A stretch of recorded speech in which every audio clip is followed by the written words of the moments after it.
Welcome to the Cannes Diversity Collective at Inkwell Beach. Tell us about, is this your first experience at Cannes? This is my first experience at Cannes Lions. Cannes Lions, okay.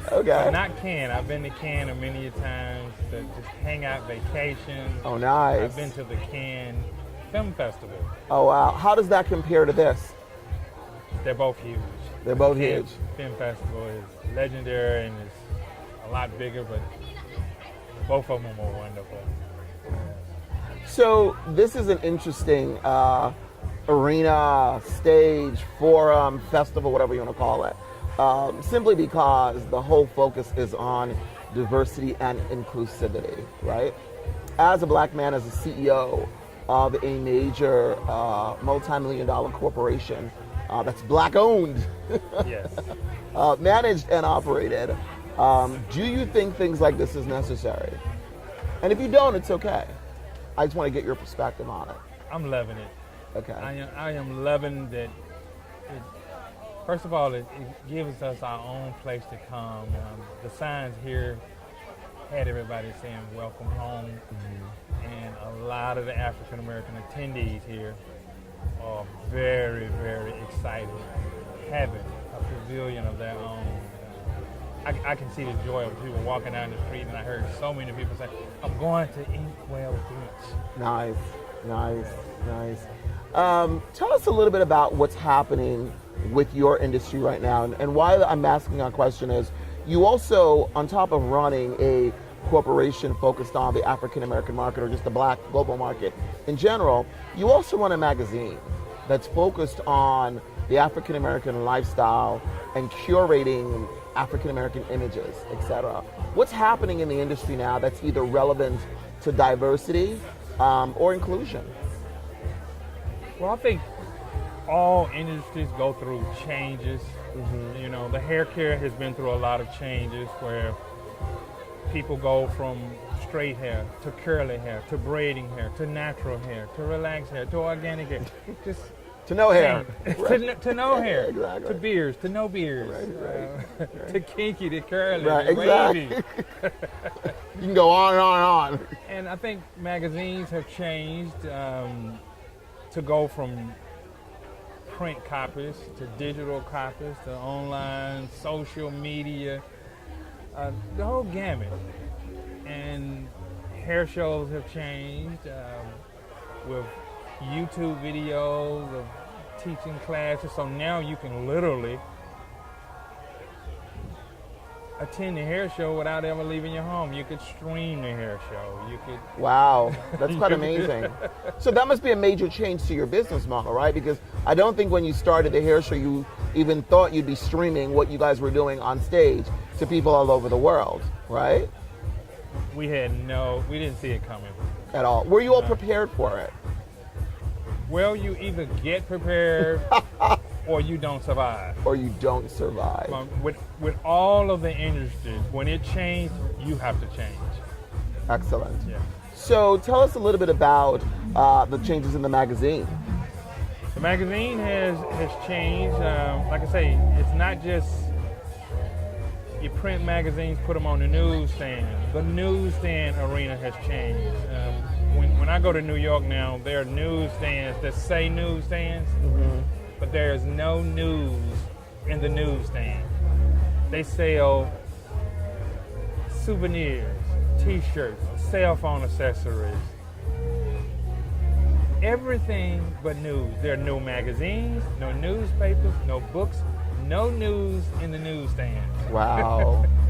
Wow. And that's because they have lost those customers to social media, online, digital, other ways of actually reading and consuming news. It's interesting because, a lot of your competitors no longer exist. And I mean, I have a guesstimation of it. I think a lot of it is because they were not prepared for the rapid change with digital. You want to talk about that a little bit? You basically said it. They were not prepared, they didn't see it coming, and they didn't have the resources to react.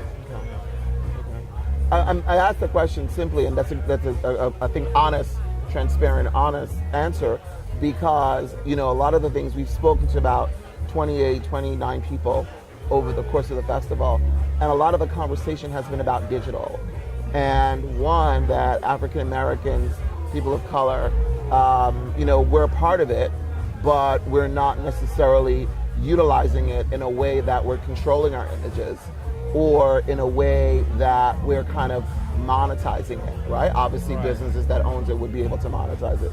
So I think it's an interesting correlation that, you're here, so clearly you're doing something right. Yeah. And my understanding is that the magazine now is also digital, on a digital format. So you're able to go to Upscale Magazine and download it, as opposed to just getting the print, which you also still do, which a lot of magazines don't do, Yes.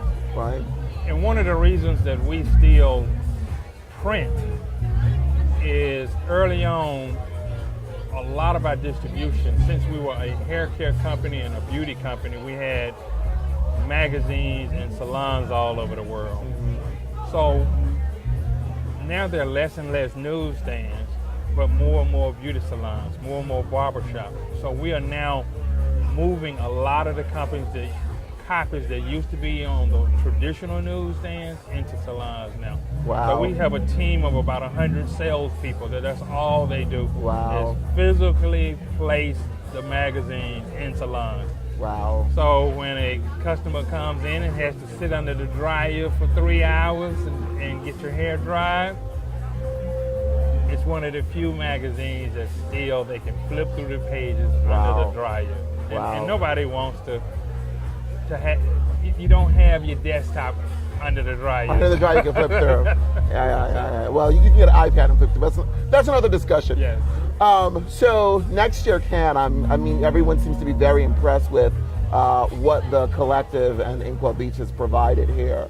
What are some of the thoughts on what you may or may not do for next year? Because this is going to be bigger and better, etc. For next year. Well, my thoughts are, since I have come for the first time and been so impressed, I am going to commit to be a better and bigger partner next year than this year. Excellent. And like I say, when I walked and saw the actual layout, and Pretty impressive, right? oh, very impressive. Very impressive. Very organized. The sound and light stage, the beach, the backdrop, the food setup. The food! Some of the best chefs in the world. In the cooking, world. And the food has been wonderful. Yeah. Yesterday I had lamb meatballs. Today Lamb? I had from the Mediterranean. And today gosh. I had fried chicken, macaroni, cheese. So Really authentic, really good food. Authentic. Good. Excellent. Thank you so much. We look forward to next year. And hopefully this has exceeded all of your expectations.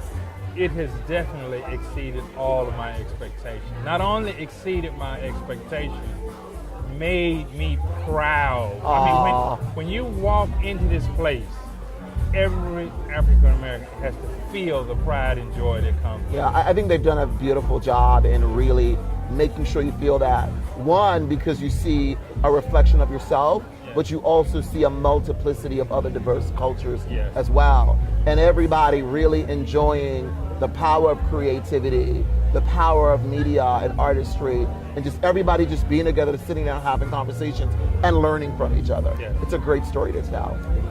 Thank you so much. All right.